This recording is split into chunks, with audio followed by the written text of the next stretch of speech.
Hello and welcome to Talking Business with the Tricking Nation. Our first guest, Matt Milhoan. Oh my God, dude. The owner of NeoMotion Academy, the gatherer of so many trickers.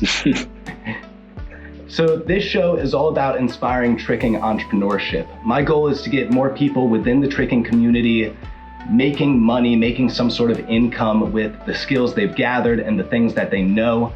And with that, I just don't want to talk. I want to bring on other people who have made a huge impact in the community. And Matt, I cannot think of a better person than you to have on. Thank you, man. I appreciate it. It's good to be with you. I love talking about this stuff, and it's always exciting when somebody else wants to talk about it. So I'm looking forward to it. So question number one, how did you go from being a tricking athlete to a tricking entrepreneur? And kind of how did your athletic journey tie into your journey as a business person? So getting into tricking, so that part first, right? I was originally a martial artist, so it was Taekwondo specifically. And so I came up through a studio that was very well run. I was fortunate. I had really good instructors, and they actually, sort of took me as one of their junior staff members, and they were really good about doing weekly coach trainings and just teaching us the right things to look for as we're teaching in classes, how to get kids engaged and having fun. So right from the age I was like 13, 14, as I started getting into this, I was already pretty familiar with coaching.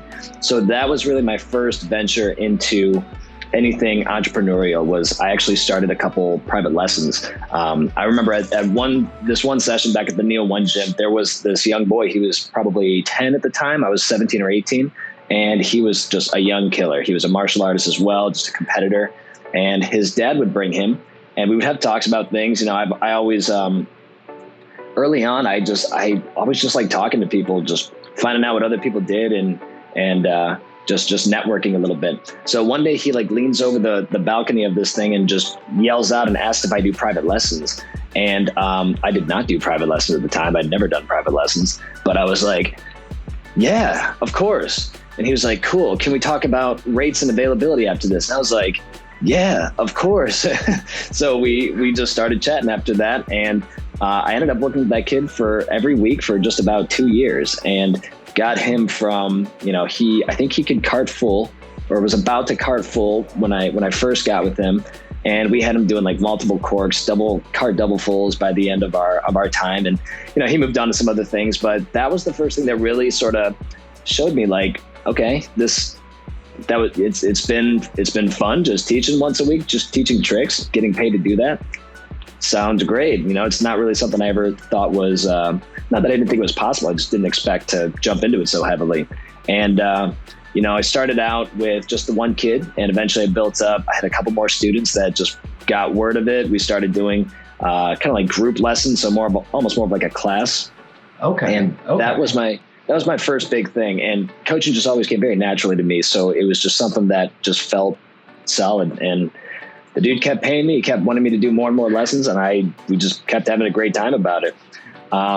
So now, as I stand today, I actually there's 3 businesses technically that I engage in. I've got them separated for different reasons. One of them is the private lessons. I have an LLC because, not to get too taxi or anything like that, but when you go to declare your income, it's got to be declared under some sort of formal business entity. So I have an LLC. Yes, sir. Oh yeah. Yeah, we're diving in. So I got that LLC that I use also for photography, pretty much any other freelance sort of thing where I feel like I might want to claim that income, because down the line, you gotta be able to show that income if you want to buy a house and start making moves in other areas. So yeah, that's a good umbrella. Yeah. And it's good for liability too. It's pretty much how you declare your income and pay taxes. And then it also hopefully shields you from getting sued if you mess up. So that was, that's one thing that I still do to this day. It's been 10 years now since I worked with that kid, or probably 7 or 8 years. And I do on average between 6 and 10 lessons a week. And that's really how I take care of the majority of my expenses. I'm able to save up. Last year I was able to travel once a month, all over the place. I invest a little bit now just because once you kind of start down that entrepreneur path and you realize like, okay, I need to budget myself properly. I got to increase the income, decrease the expenses elsewhere. It's a lot. It's on a life of its own. So private lessons is huge. I would encourage anyone with the opportunity to do it. Maybe get a little practice coaching first. Like I said, I'd already had a couple of years, but then by the time I had people asking about it, it just felt comfortable, and it turned into good money pretty quick. So that naturally led into, eventually I got to a place where I'm like, okay, I love doing these lessons, but I started doing the math and started thinking about my time commitment. I'm like, okay, it's pretty draining. Even just 1 hour of doing a private lesson with someone, if you're doing it right, it is pretty draining. You're giving a lot of your energy. You should be, right? You should be very enthusiastic with students and really giving it everything you've got to produce the results that they're paying you for. So I started to think like, okay, I could maybe start increasing my rates and I can keep trying to get more private lesson students. But I think the longer game, the better end game is going to be if I can get my own space and start teaching classes so I can start getting more volume for less hours. And that was how NeoMotion was born, which is the second business now that I have. And that one it's been a roller coaster. It's been great. I have Dallas Noonan and Tommy Case now, both as partial owners with me. We worked out a little agreement. Yeah, man. I've in my short experience, I've just seen too many businesses where they're not run properly. And in my opinion, they don't have the right kind of structure with their ownership and their management. They don't have the right kind of incentives for their employees. And so they experience a lot of employee turnover. So I decided, first of all, those guys are my homies. I've been training with them for 10 years and they're into this stuff. They're liking it. And I wanted to give them skin in the game early on and be like, hey, I can do this thing by myself and I might see like this much success, or I can start slicing up my own pie and we can see a level of success together. And that was kind of a no-brainer for me. So haven't looked back even a little bit. We've been really just going at it. So that's business number 2. And then the third business is Neo Gatherings, which is a separate LLC that I own with Sam Caspio. Because with the Neo Gatherings, we get, the last event had 250 people at it, for example. And that's a lot of potential busted legs and necks and things like that. And the way it works in business is if you operate a lot of things under one LLC, one business, everything that business owns is subject to the liabilities that an accident brings up. So meaning if somebody busts their head at Neo Gatherings and God forbid they try to come after me, if that was run under my NeoMotion LLC, they can come after everything NeoMotion has too. Whereas if you got a good lawyer, you can do your best. But if they're separate LLCs, separate waivers signed, all of that, it's very clear that they're separate businesses. It's going to be a hell of a lot harder for people to try and take the other stuff that my other businesses have. So for protection, those are split up. And it just makes it easier running the books too. So really it's been like a 15-year thing in the making since I started Tricking up until where I am today. And still not where I want to be, right? An entrepreneur is never fully satisfied. But it's just crazy how it's worked out. Just started with a couple ideas, networking, talking with people, connecting with the right people in your circle, and just taking advantage of every opportunity that came my way. So I'm very happy with how things have gone. Yeah, one thing about you is you are so community driven, and you are like a man of the people in every sense of the word. Like how you host gatherings, how you are running your gym and not keeping all the equity, dividing equity, doing all of these things and not just being the sole person who just has to do everything all the time. That is like, I believe, the big fault of mastering tricking is I have no one, I am everything, I'm stuck with it all. I am my editor, I do my logistics, I do my shipping, I pack everything by hand. Yeah. And that's nice. Awesome. I like having that like feel for everything, but it is a lot of work. It is a significant amount of work. It is, man. Huge props. I mean, I get it, right? Like, that's how it starts though. Like these things don't really come into existence usually when there's a lot of people involved. It's usually one person that drives it, pushes it forward to bring it into existence.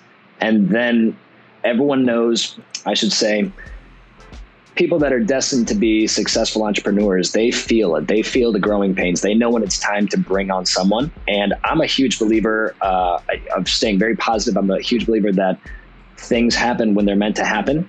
Maybe things don't always happen for a reason, but things happen when they're supposed to happen, which I don't know, maybe that's kind of the same thing. But if you surround yourself with the right kind of people, you put the right kind of energy out, you get to the point where you're like, okay, I need to expand somehow, and I'm limiting myself by being the only person. And it's actually there's a I'm not gonna I doubt that this person will ever see this, but I'm not gonna name drop or anything. I've someone very close to me. I've seen them just about run their business into the ground because they did not do a good job of delegating out tasks and incentivizing their employees. And I took notes. I took notes every single day that I was with them, and I saw like, I don't want this to be me. I need to think of ways to prevent this right now because I do not like stress in my life. Call me crazy, right? I don't want any drama. I want to wake up every day and only see the opportunity that the day brings. I don't want to be weighed down by things that are just that are meant to keep me down. So it's fun doing it yourself at first, but eventually you get to that point where you're like, all right, something's got to give here. And it can't be your sanity. Well, like, I'm always careful to look for things that will like scale well. There's only a certain number of t-shirts that I can pack in a day before I need to call a shipping company. Right. And I keep that number in the back of my head because it's, what if it's not successful at all? What if it's too successful? At one point in the past, I started doing online private lessons, and it was the biggest mistake in the world. They sold out really quick.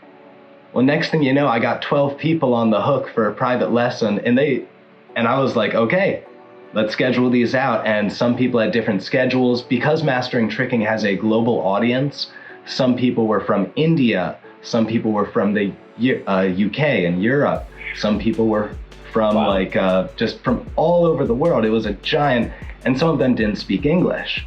There was a language barrier there. And got to pull up Google Translate real quick and yeah. It was a struggle. And I was really grateful to have those lessons and to do that work. And I think I became a better teacher because of it. But that's no way for me to live my life and make a living. Oh, sure. Yeah, man, that's a struggle. That's crazy. You see, I've actually never done an online private lesson. Never once. Excuse me. Never a Skype lesson or anything like that. It's always been in person. So props to you. It sounds fun. But yeah, you get a few too many of those, and suddenly you're like, oh wow, I gotta now I gotta do the private lessons. Now I gotta make this all work and everything. But I hear you. It's on all the shirt stuff. Have you? I'm sure you've looked into drop shipping or print on demand. Yeah, and the thing that I like about doing my shipping is I can handwrite a card. I can include a flash drive with a little bit of the mastering curriculum on it. I can throw stickers in there that I know are super high quality. So in a lot of what I strive for lack of scale, I make up for in quality and what I'm trying to do. Sure, the details. Because I had Teespring as a store on my YouTube for a little bit, and I wasn't happy with the quality of the products. It just wasn't as good as the stuff that I could make with the local graphic designer and house in Baltimore. Graphics House is the company that I use, and they're phenomenal. Like, this printing is metallic gold. That's nice. That's hard to get in like Teespring reliably, or some other drop shipping company. Not to say that there's probably not a company out there that does it right. I just don't know them, and I kind of like the tactile feel of doing it by hand. Sure. Though the ebooks, those are completely out of my hand. They're in the world. People can get them if they want, use it as much as they want. It's just, that is easy and simple. Now I have to pay for Squarespace. I have to do all of that, but it's a more relaxing, more passive stream of income than shipping something. Sure. Like I'm getting into the process of making and shipping posters, tricking posters. Nice. Shipping them has been a giant pain. Got to get yourself some tubes and calculate out your shipping costs depending where they're going. Yeah, I hear you. Yep. Yeah, that's good though, man. You're not willing to sacrifice the quality to maybe, do a couple more shirts or to save yourself a couple hours. So that's very admirable. And I was hoping we would touch on merch at some point because, to be honest, that's not something we do a lot of. Just because it's tricky. It's tricky to get it right. So kudos to you for sticking to your guns and providing the right kind of quality for it. Yeah. So big question number 2, how does your tricking business make money? Now you've said you have 3, and all 3 of them, I'm sure, and you have said, are making money in different ways. You have one that is more a commission based, like this is where the privates go, this is where the photography goes. If my cousin wants to do a wedding, that's going to go in that box. And then you have the gym, which I know more than many other people has to be its own box. Yes. Yeah. Your parents, need to still go run that gym, up to right? fire code. It's a whole different level. Yeah. So so just how many different streams of income are there within the businesses, and which ones are more and less successful than others? Sure. So NeoMotion is, let me do this the other way. Private lessons, that's the most straightforward, right? I use Square appointments. It's super easy. It's free if you're an individual. You can run cards through there. It is like 3.5% plus 15 cents. So it's a little pricey, but I love it. Like you can store the cards right in there. And what I've started doing now is I charge for 4 at once because I usually keep people on a monthly schedule. They don't have to do it consecutively, but I'm like, look, I'm not a big hotshot type of guy here, but I'm doing enough right now. I got my mind on enough things where if you want to book with me, show me that you're serious, book 4 of them. We'll go from there. So that's real easy, right? That's just, I take it through Venmo or whatever. Private lessons, you're getting what you pay for with the coaching. Neo gatherings, same thing. It's pretty straightforward. We make money through the event. We will do merch that's attached to the event. We've tried a few times. We've done a couple lines of, this is something I made myself just because I was, I felt crafty one day. And, but we've tried a couple things like hoodies. We even made some tights one time, and, it's hard to get it's just hard to get the quality right, like you're saying, without spending a ton of time. And being that people don't support Neo gatherings for our merch, they support it for the event itself. So we just didn't really spend a lot of time doing that, because even if you do have the time or you got someone to split the time with in producing a lot of merchandise or overseeing the production of it, and then the shipping and all of that, it's competitive. Everyone's always going to need shirts, but there's always going to be people that are making shirts. So how much of a margin can you really make? What is your audience like? Is it easy to sell right to your audience? I think it's a really good place for people to start. And I don't want to encourage anybody watching from not pursuing making merch or, coffee mugs or something, which I would love to see more coffee mugs in Tricking. That would be great. Yes. I have a couple designs that I want to whip up, but for another time. But it's hard to get good margins and to make good, consistent money. Like it almost needs to be a side hustle unless you are going to attach it to maybe a gym, which is something we've talked about doing when we can get to our own space. So at NeoMotion, we're subleasing from a karate studio right now. And it's been great for the last 3 years. It's been a really good proof of concept sort of period. And we are on the hunt hard right now for our own space. There's just very little inventory in our area.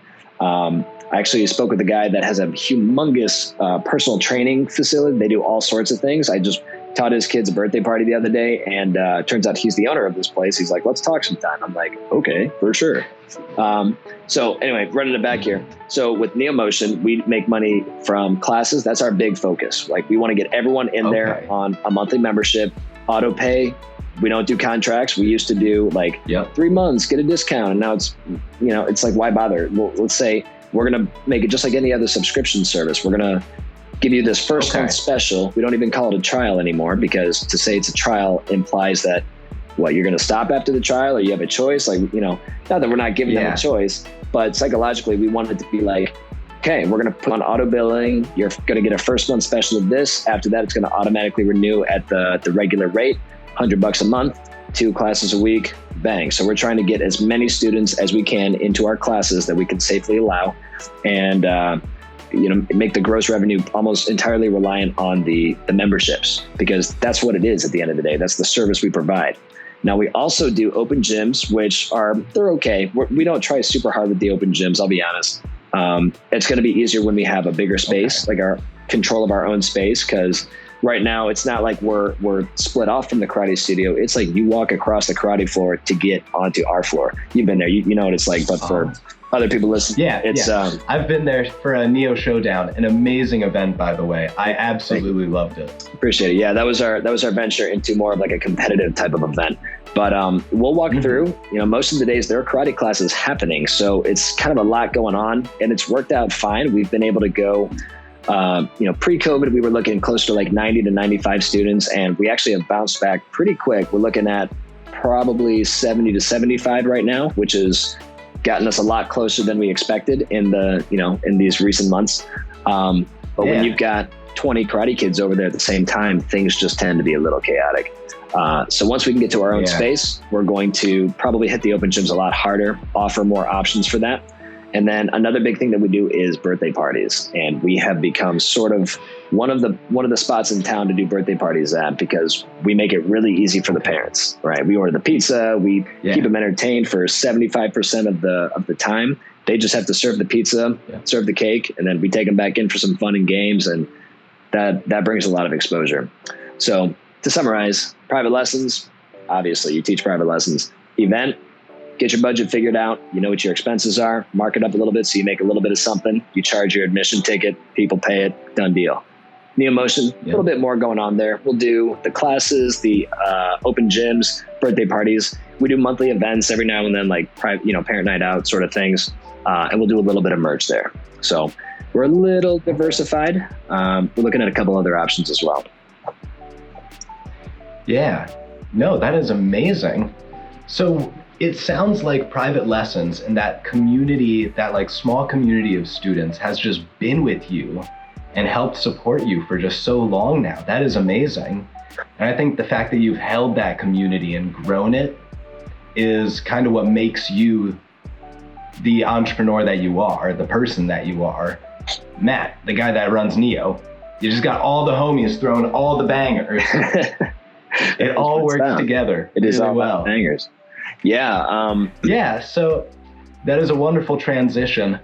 The next question is, what is most important to you about your brand? So Neo, and about Neo Motion Academy. I know that there's a little bit of a distinction and a separation between the school and the events. Is there a difference in the branding as well? Not at all. What's important to me, both of them, is first, we got to be authentic, because in this day and age, man, if you're not, that's what we've spent the most time on at Neo Motion. What's probably been the biggest challenge is developing it into a well-rounded business, like a well-rounded program, because any Yahoo can teach classes. Any gym here, you go around to any of the big gyms, they have a ninja class. They have some sort of parkour class. And half the time, probably more than half the time, it's some teenage coach setting up an obstacle course and letting the kids run around for 45 minutes. That's not what we do. We take them through a very structured class every single week. It's always different. We have a cyclical curriculum that we rotate through every week. I'll just dive into it a little bit. Each level has skills, and we have means of checking off on those skills and how we break them all down for the kids. And because we focus on those types of things, as well as things like, if you refer a friend, you get to spin our prize wheel. You get to be the hot shot up in front of the end of class where everyone sees you winning a prize and they're like, oh, I want to refer a friend. I want to win a prize. And that's worked surprisingly well.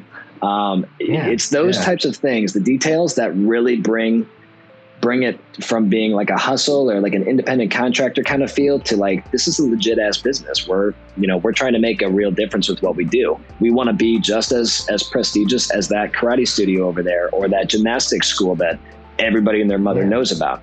So we put a lot of time into developing our core service and being just very authentic with what we do. Same thing with Neo gatherings. Yeah. You know, we put on an event that we would want to go to ourselves. We get the people there that we want to trick with and that we would be hyped up if we saw them on the guest list. So being authentic, but not being too serious is what's important to us. Got to have fun with it too. Okay. Now, that is one thing that I've always enjoyed about, kick the table. One thing I've always enjoyed about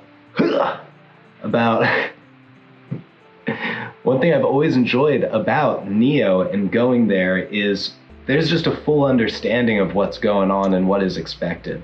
You're going to have a sea of tents and just sweaty dudes training on the floor all night long. There's going to be loud music. There's going to be like all the smells in the air of all the funk and the BO. Like you're going to scare people away here. It becomes one with you. And you get to watch people from all over the world come and train together. And I think that is something that makes especially a Neo event so special, is that it's just everyone and everyone's throwing hard. I appreciate that, man. Yeah, that it's kind of funny. Like Neo only happened because NTBS, the original homies, because they threw the original Ohio Midwest gatherings, the OMG gatherings. And they did that from 2009 to 2011. And I caught wind that there wasn't going to be one in 2012. And I'd already seen people on Facebook asking about, when's the next Ohio gathering? So I was like, it's just classic. I saw an opportunity. I thought I could probably do that. Like I know a gym owner. I can talk to him and got it all figured out, worked out a little bit of a budget. And I wanted to keep it really simple. And like over the years, as we got more and more people and we got bigger trickers to be there, which just was dope as heck. I appreciate everyone that's ever been to Neo and supported, because it really is for the people. Like that's for the, Neo Motion's for the local community. Neo Gatherings is for the global community. And I just always thought we don't need a lot of bells and whistles. We don't need to spend our money. We don't need to spend our budget money on silly things that don't really, the things that make the biggest difference are the people that are there. And this year, we are planning on June 2021 being the next Neo. That's the goal. If all holds up, unfortunately, there won't be any tents this year. So we're gonna have to say bye to that part of it, but we're gonna make up for it with the facility and with a couple other things. And I will say one thing that we want to do this year is, if we hit certain targets that we want to hit with how many people show up, we're going to give away cash. Every hour, we're going to give away a little bit of cash to just a random person that came in, because, it's for the people, and we appreciate the people. So that's coming in the works. So stay tuned for that one. But yeah, I'd say the most important thing is just staying authentic and giving your clients, it's the golden rule. Treat them the way you want to be treated, and you can't go wrong. Amen. So out of everything you've done so far, it's been a really long journey. Yep. What has been the biggest obstacle? Now, of course, this is 2020. It's the year of the coronavirus. I'm sure that has affected your business and has been kind of a roller coaster, as it has been with many other people. Mm-hmm. Kind of what has been the biggest obstacle with Corona or anything else? Yeah, Corona was bad for us. We shut down for 2 months, and then we worked our way back slowly but surely. And, between both the businesses, Neo Gatherings and Neo Motion, we lost out on at least 50 to 70 grand. Like, and that's like a small number compared to what some businesses have lost out on. So any fellow entrepreneurs that happen to be watching this, keep pushing. Like, we'll make it through this. That's not really been the biggest issue for Neo Motion. The biggest thing was what I described, was just, taking your a little bit of your arrogance, I suppose, right? Being, I'm a really good tricker. I'm a really talented athlete. Yeah. Taking that and translating it into something that people will actually buy from you, because it's like I said, it's a struggle to put together a real program when there's not really a model that already exists. There's no huge tricking studios here in the United States. Whatever the guys doing in Korea and China and Japan, like, I don't know how those gyms work, I wish I knew more about how they work. It sounds like it's a little bit more, martial arts is just more ingrained in their culture. So maybe that's just the way those things pop up and do well over there. But here, there's, we just look like three dudes that are running a little gym program. So it's been, how do we go from being able to impress, the feeling like you can impress literally anyone on the streets with the things you can do. What we do is incredible, but that doesn't really matter to people depending on your target market. So how do you take your skill, which you can do well, and actually package that up into something that you can sell to people for months and years on end? How can you turn that into an actual source of income? And they always say, it's kind of funny, they always say those that can't do teach. And here we are trying to make teaching one of our biggest streams of income. But it's even so, like, teaching is a proven method. We're in the same kind of playing field as dance, gymnastics, karate, what have you. And so just figuring out how we can take our energy from tricking and work that into our own sort of school model, academy model, that's probably been the most challenging thing. With Neo Gatherings, it's a little bit easier because we know it's more for people closer to our own age. It's not like we're impressing parents. Although now we're starting to get more young kids in Neo Motion, or Neo Gatherings, which is cool. But there, it's more like, how can we top what we did last year, right? How can we keep making it better and not jack up prices like crazy every year, because that doesn't help anyone. So I would say developing the business sense of it all is harder than it sounds. I don't have any sort of like financial or business background or anything. I thought I was going to be a physical therapist, and I ended up, being a full blown, very hard headed entrepreneur. Just kind of figuring out how to make it a well-rounded business that actually serves what the market needs has been the challenge. Yeah.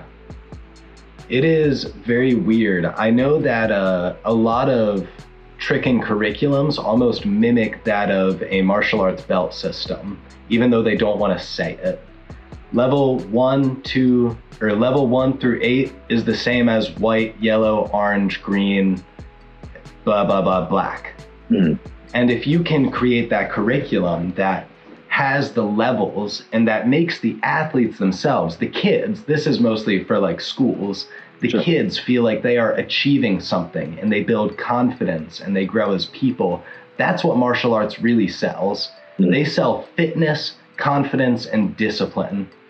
They don't sell traditional fighting techniques. Right. As someone who loves studying traditional fighting techniques, that karate school down the road is probably not teaching true traditional fighting techniques. They're trying to teach a kid how to respect an authority figure. They're trying to teach a kid how to memorize body positions to improve their fitness and awareness. It's not about the martial art in the same way that like gymnastics is not about the flips. It's about more of a community of elitism and perfection and a pursuit of perfection. And that's kind of what they sell. It's hard to sell tricking because it's so undefined right now. That poor parent is like, what's my kid going to do with this? So and that's one of the reasons I wanted to do this show is like, what are they going to do with this? Well, if they're like Matt, they can find a community of other athletes and start teaching them private lessons. They can set up a Squarespace or use Square, the app, to literally just get a clientele and make maybe not a full revenue stream or maybe not a full like sustainable income, but even $50 a month. That's one private a month selling them really cheap. Oh yeah. If you can build that up into 4 privates a month, that's 400. And again, that's assuming you're charging $50 a private, which is not what people charge. Some people charge a lot more. I keep mine pretty reasonable, to be honest. But that was sort of like the aha moment that I had with Neo Motion was looking at martial arts, looking at gymnastics, like how do they, what do they sell? How do they, and coming up through martial arts, it was very clear by the time I was 15 or 16 and I was coaching, like, okay, this is not, again, I was fortunate. I had really awesome instructors that actually were very good martial artists too. And unfortunately, that doesn't always seem to be the case. It's very rare that I think in this day and age, you find a karate studio, a martial arts studio where they're really good at their technique, they're really good with their knowledge, and also really good at business and building a business. And I think I had both, and that was really what set me off on all this. So my answer to like, how do we sell tricking? What we have been doing, and seems to be working well, is we actually draw a very stark contrast from the rigidity of martial arts and gymnastics. And we say tricking is we help you develop self-expression and creativity, because in this day and age, right, kids are attached to their screens. They're either attached to their screens and they're just, their mind's not their own anyway, or they're on the complete opposite end of the spectrum in classic sports or martial arts or something, and they're getting told exactly what to think. So we're trying to be somewhere in the middle where we tell them, excuse me, we're going to give your kid the tools, but we're also going to teach them how to use the tools, not just give them the tools and be like, now use them. Here you go. You need to do this, right?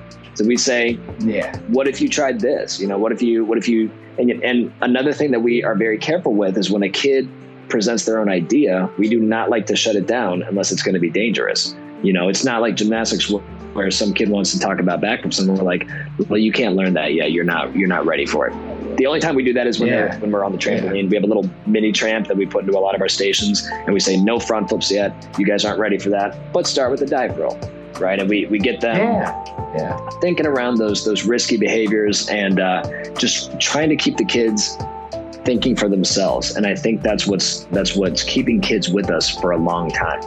On average, we'll keep a kid anywhere from, like, it's kind of rare that a kid does a month or two with us and doesn't continue for at least 6 to 8 more. Like it's the retention is really there. Awesome. That's really good retention. Yes, I think we have the advantage that kids will typically, like parents looking at our program, they're going to decide very quickly if it's something for their kid or if it's not for their kid. And so far, we've gotten a lot of the people where the parents are like, yes, this is for my kid.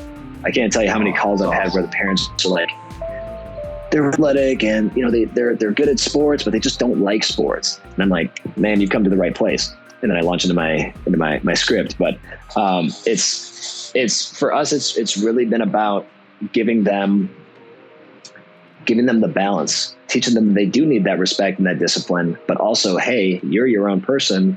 Don't just do whatever everyone else is doing. What do you want to do? What moves do you like to do? We actually finish most of our classes with Trick Circle, where we have them, gather up and we say, all right, show us your 3 or 4 favorite moves, put them together however you want. And sometimes we'll do fun things like we'll get a little dodgeball and we'll throw, and they have to practice catching it and throwing it back and stuff like that. We've got a couple other variations, but the kids love it. They are like, when we mention Trick Circle, they're like, yeah, and they're like ready to jump in there, and kids are like, I want to go first, me. And it's great. I love it. It's something that brings me a lot of joy, because that's just why I love coaching, because it's very tangible. Like, you can see the difference that you make. It's in my opinion, it's better than a lot of other ways to make money with really any skill, anything like that, because you're enriching someone else's life. Like, that should be very rewarding, very fulfilling. And it is for us. That's why we keep doing it. No, that is amazing. That is amazing. So one thing I like asking a lot of people who are more entrepreneurial and community building within the space is, how has your entrepreneurialness and your willingness to build businesses within tricking affected your tricks and your ability as an athlete to go out and throw down on the floor? Because I know, just speaking from personal experience, I think that if I did nothing mastering tricking, I would be far better, but I would not be able to sleep well at night, because at this point I've built up this expectation. Yes. But it's different for everyone else. So What about you? How has it kind of messed with you? I will say right off the bat, it's been 4 or 5 years since my main goal was to be the best tricker that I can possibly be. And not that I've stopped trying in any sense of the term, but my priorities have shifted. And it's something that I do want younger trickers to understand, is that I'm about to be 28. I'm not even old, man, but already my priorities are moving towards establishing businesses, establishing income, so I can provide for a family, so that I can leave a legacy, so that I can enjoy my health and my freedom as I get older. And when you're young, I think it's interesting that tricking draws a lot of people that are very talented, but if they didn't have tricking, they might be very anxious and awkward and just not fitting in properly. And yet tricking, no, I completely agree. Tricking seems to be that and thing. I feel like I was kind of one of those people too. I think we all are. Let's be real. And it's something that, it is something that makes you feel like a superhero, right? When you can teach yourself a backflip and a car dub full and on and on and on with what the kids are doing these days. And I love saying that because I know how old it makes me sound. It's so funny. But it's not everything. Your body will slow down. You hate to hear it. We block it out. I've been there. I know. I get it. But if it's something that you want to enjoy for the rest of your life, like you gotta think, like, do I want to enjoy actually crushing the skills for the rest of my life? Because there's simply going to be a point where your body doesn't do it. And I understand that might be discouraging to hear it from someone that is a tricker, but I'm the best person to hear it from. Someone like, someone that's been doing it for 15 years now, 14, 15 years. And it doesn't mean that, as you start to get older, it doesn't mean that you have to shift away from doing what you love. You just find new ways to better yourself. So now when I go into my sessions, I'll train once a week, like pretty seriously. And the other 3 or 4 days that I'm in the gym, I will be doing handstands and back tucks and simple things for the kids and card fulls and things like that.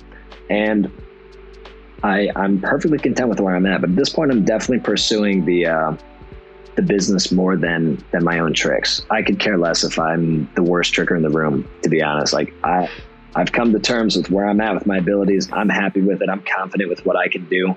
And I know my limits. I know that some days, that's feeling a little funky. I'm going to do some slower stuff these days.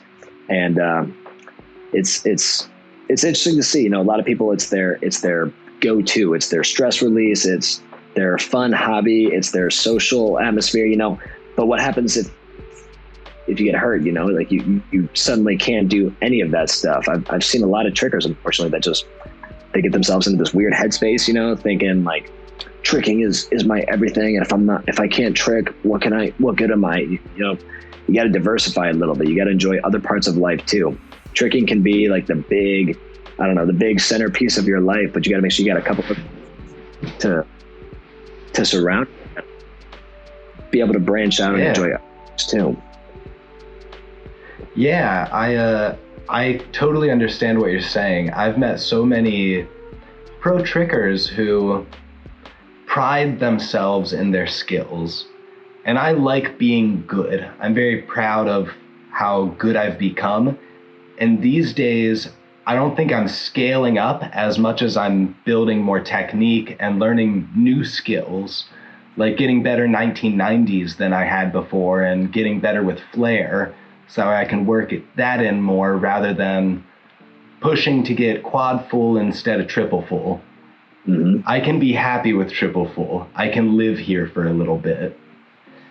And that's kind of what I try to encourage athletes to do, especially if they feel their physicality waning or if they just don't have that much time to trick. Just scale down. Practicing helicoptero for like 2 hours is way more fun than crashing on double full. I love it. Even though double full is sick and fun, you just don't want to wreck your body like that all the time. You gotta be nice to yourself. 100%. Yeah, man, I agree. It's there's just a lot of different parts of tricking to explore, and that's the whole point of tricking. Let's not forget, is that it is the melting pot of all the movements. It doesn't need to be whatever Shosei is doing or Zen is doing that week, that day. There's lots of ways to challenge yourself that are a little more sustainable for your body, and you got to learn to appreciate those just as well. So it's good to hear you're on the same wavelength there. Yeah. So getting back to more businessy stuff, what do you think is the best way to make money with tricking? Because I do believe that teaching as a service and giving it as a one-on-one service is the most pure way to make money with tricking. But the only issue that I've always had with that is that leads me as the person who wants to scale up. That means if I'm booked with 20 clients and they're all paying me a certain amount of money, the only way I can make more money as a private instructor is to charge them more or scale up by hiring a secondary instructor to help me cover all these private lessons. And I understand that those are two equally great ways to do it. But I think that teaching private lessons and providing that one-on-one service is the most pure way to make money with tricking. But I just like asking people, like, what do you think is the best way? Well, so we gotta define the adjective here, right? What's the best way? What's the purest way, or what's the way to make the most money? What are we getting at? Ooh. Because if you're talking the best way, I agree. I think coaching, even if it's not one-on-one, I think even that may be the purest. I like how you described that. Even if it's in a class setting, if you've got 15 kids in your class and you've got 2 or 3 other coaches in there, there's something to be said for the social aspect of it too. You get a bunch of 4 or 5, we go as low as 4. So we got primarily 4 through 12-year-olds. You get a bunch of that age kids in there. Now they're starting to learn from each other too. They're starting to learn those social cues that sometimes go missing when kids are doing nothing at all, or if they're on a sports team and they're always their accomplishments are always being eclipsed by whoever, Tommy quarterback or whatever. And so I really think teaching is the best way to make money. I'll use that word too, because I think there are scalable opportunities. And that was exactly what we were discussing a little bit earlier, is that private lessons is one way to teach. What Kojo's Trick Lab does, that's another way to teach, right? He's got something that's a little bit more passive for him. And he's scaled that just fine. I think last time I spoke with him, he was at some 900, close to 1,000 trickers like a month. I don't know if that's every single month. I'd be curious to know. But at some of his highest months, he's influencing 1,000 people with his service. That's cool as hell. Yeah. But I like teaching because it is pure. I think it's very rewarding. It's tangible. You can see the results as you see that moment when it clicks in a kid's head, why they can't do something specific, and then suddenly they can do it. Yeah. And I think there are that's really nice. Right. It's why I do what I do, man. But then there's different models that you can adopt to handle that scaling issue properly, because those really are the 2 ways to make money as an independent contractor. You either do more hours or you charge more for your hours. So you go from look into the cash flow quadrants if you haven't already. It basically describes the different ways that you make money. There's employee, independent contractor or self-employed, business owner, and then investor. I'll send it to you when we're done with this. But so you're self-employed. It's great. You're self-employed when you're doing private lessons because you are the business, you are the product. As a business owner, you're developing systems that can help you scale. Those are the differences in my mind. So when you set up a coaching business, right, you could be handling 20, 30, 40 clients yourself. And for anyone that's not as quick with the math, think about it. You do even just 10 hours a week at 50 an hour. That's $2,000 a month just from teaching private lessons. You may need to pay tax on that, you may not, whatever. But so you spend 10 of your hours a week, right? And that's great. $2,000 a month is good from private lessons. But if you're trying to make 5, 10, 15,000 a month, like getting up to there, now all of a sudden you're talking about either a lot more hours or charging ridiculous amounts for your time, which, best of luck finding those clients. As you get into, and I'll be honest, for anyone that's looking at a coaching career, it's going to be some time before you're making $10,000 to $15,000 to $20,000 a month doing that. It's going to take time. You either need to have a lot of locations, have a massive location, or be franchising or offering a lot of different diversified things. You don't really go into, I don't want to say you don't go into coaching for the money, but if that's your main reason, I wouldn't go into coaching, So, So coming back to the proper, why I wanted to define that adjective best, what's the best way to make money with tricking? I think for the time spent, the value you're going to get out of it yourself, like the intrinsic reward that you're going to reap from that, and what you're doing for the kid, like, I think it is the best way. And I think you can scale relatively quickly as long as you've got a decent head on your shoulders or you network with the right people. You can scale in 3 to 5 years up to making a decent amount of money a month to live on, Now, what I'm doing at Neomos, I'm developing it in a way so that it's not going to be like a 50-hour-a-week thing for me. don't want that at all. I want to be there like 20 hours a week. So I've got time to invest, to do some other stuff, to develop other passions, other side businesses. And that's why you develop a business, right? So you have those systems that work without you, so you can kind of keep diversifying yourself. So that's where I'm at on that. Yeah, most definitely. So you are one of the few tricking businesses, specifically Neo Motion Academy, that is a in-person gym. Trick Dynamics they have a program here in Maryland. I teach a program at my parents' gym, and it's growing and it's tiny. We only do it once a week. But there aren't that many gyms, like places dedicated to tricking. Besides Baylou's gym. That was a couple, but that's it. Yeah. Speaking of COVID and how it's affected businesses, Alternate Routes, I'm not sure if you know this, it's a pretty prominent gym in Baltimore. They taught tricking and they went out of business during COVID.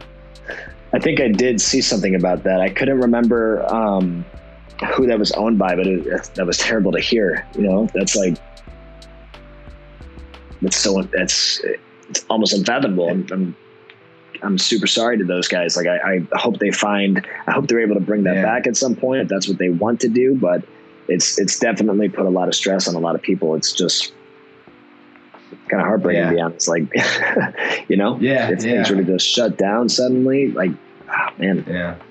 It's most unfortunate. But what good businesses have you been liking recently? Like you mentioned Kojo's Trick Lab, and he is making a giant impact on the community and teaching so many people. And that is the most built up and like networked platform in all of tricking. 100%. Agreed. Sorry, what good businesses have I seen? Okay, so I think most of what we covered about as many tricking businesses as I know of, right? Like there's really not any out there. There's not, because, respect to everyone out there trying something.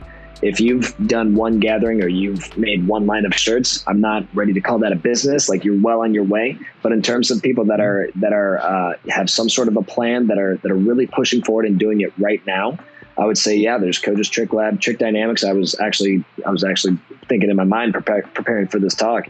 They're going to have their own gym someday. I know they will. They love it. They've been working towards it for a long time. Yeah. They got a good team over there. I used to talk with Justin all the time, and they're always up to something. It's good. Loop Kicks is another one. I don't know if they've been able to remain open. I know it's been really tough out in California this whole year.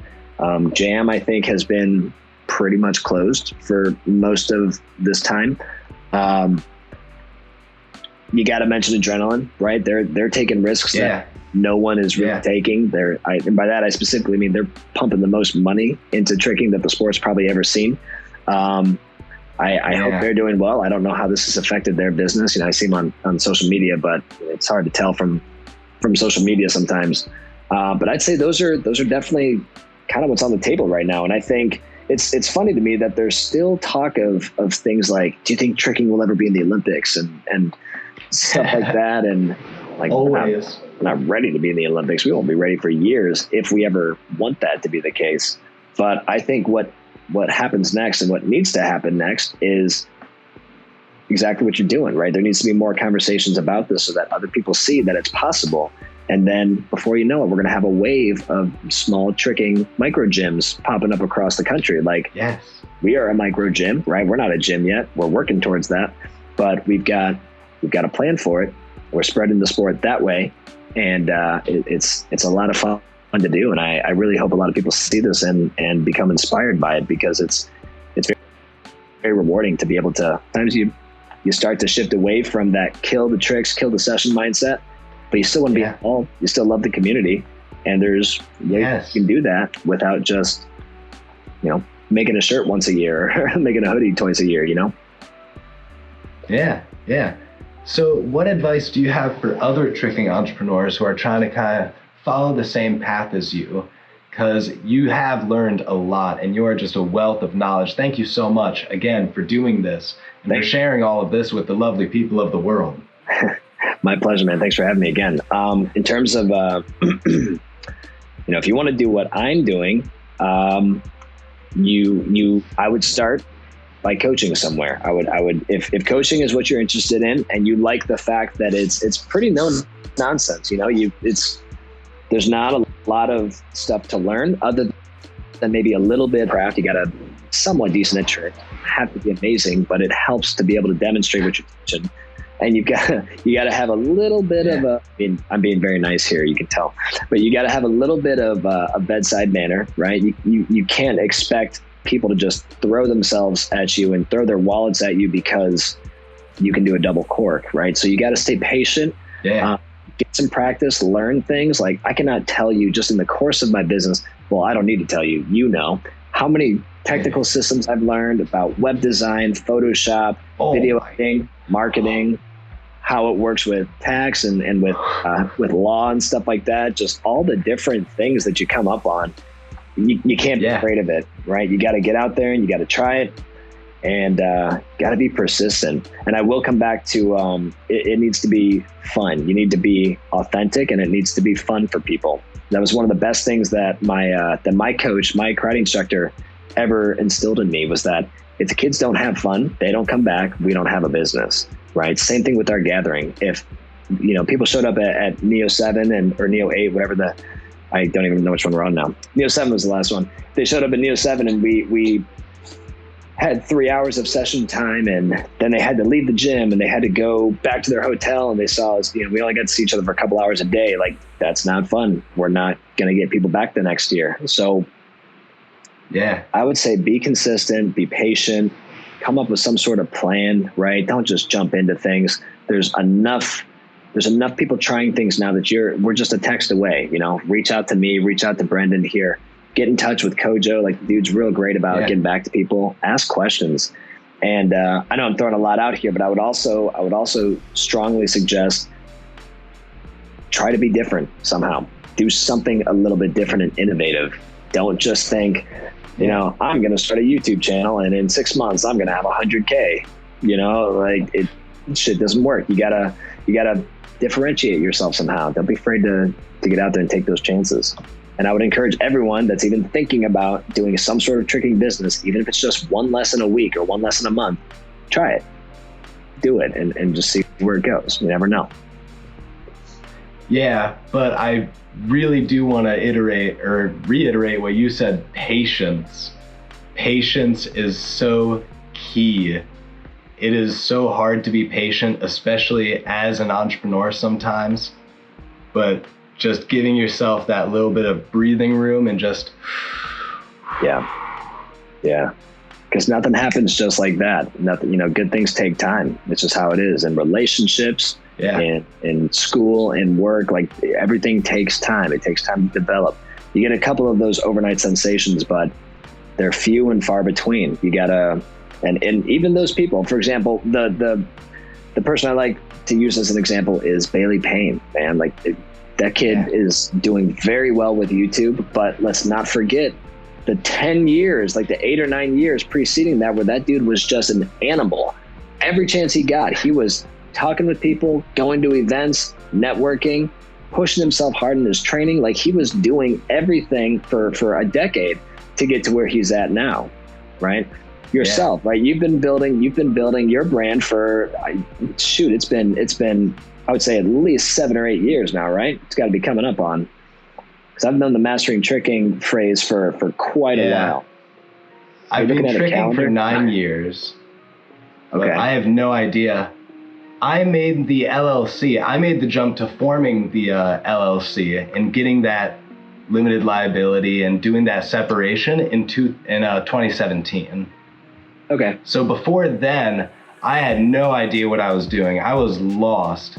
I had just had no real bearing of the best way or how to do this in a sustainable way. Mm-hmm. It was all just kind of go to a gathering, teach a seminar, go do this little thing here, there, here. Right. Like, I remember for a while I would go to a martial arts school each week, And the owner of the school, I do like an hour-long class that he marketed to the kids and all that, and he just cut me a check. It's great. So, love it.